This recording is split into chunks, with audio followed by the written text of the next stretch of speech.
Sagutin na nga natin to once and for all para tumigil na kayong lahat. Nilinaw ng aktres at celebrity mom na si Chris Bernal ang isyong ibinato sa kanya online matapos makatanggap ng batikos kaugnay sa kasuotan ng kanyang mga house helper.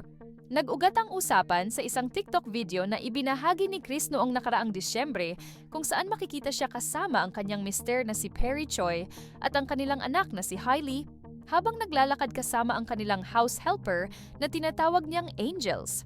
Bagamat ang intensyon ng post ay ipakita ang isang simpleng family moment, napunta ang atensyon ng ilang netizens sa kasuotan ng helper dahil naka-uniform ito. May netizens na inakusahan sina Chris ng umano'y diskriminasyon. Ayon sa isang commenter, ang pagpapa-uniform daw ng helper ay tila nagsasabing mas mababa ang mga ito sa kanilang mga amo. At ngayon, tuluyan ng sinagot ni Chris Bernal ang isyong ito. Sagutin na nga natin to once and for all para tumigil na kayong lahat. Pinaiinit yung ulo ko. Bakit naka-uniform mga yaya mo? Dapat pinabihis mo man lang. Alam nyo, bago sila pumasok dito, tinatanong namin sila, gusto mo ba ng uniform o ayaw mo? Karamihan sa halos lahat ng mga naging kasambahay namin, gusto nila may uniform. So, binibigyan namin sila ng uniform. Ngayon, choice nila yan pag lalabas. Tinatanong din namin sila, lalabas tayo, gusto mo bang magpalit, ganyan.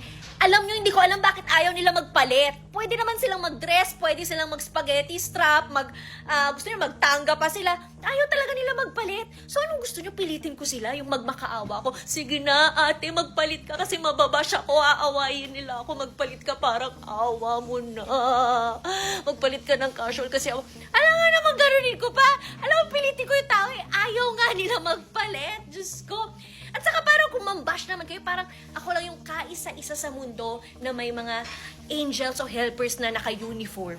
Ang dami-dami din namang mga artista, mga taong naka-uniform din yung kasama. Pero bakit parang galit na galit kayo sa akin? Ano bang ginawa ko?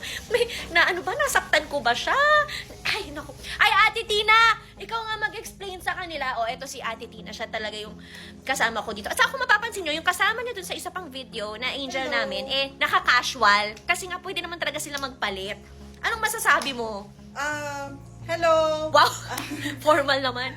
Ano po, okay lang sa amin. Talagang kami yung may gusto na mag-uniform. Wala nang palit-palit kasi diretso na. Ayaw na namin ng more time na magbihis-bihis or... Ang tatamad magbihis! Saka ayaw maglaba ng mga kaya sabi na, uniform na lang kami. Uniform na. O, tinan mo, naka-uniform na naman siya. Naku, magagalit na naman sila sa akin. So, okay lang. Walang problema.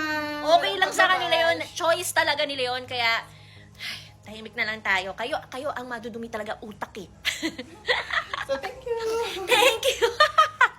Ano ang masasabi niyo sa pagpapa-uniform sa mga kasambahay sa labas ng bahay? Okay lang ba o may diskriminasyon talaga? Share your comments below.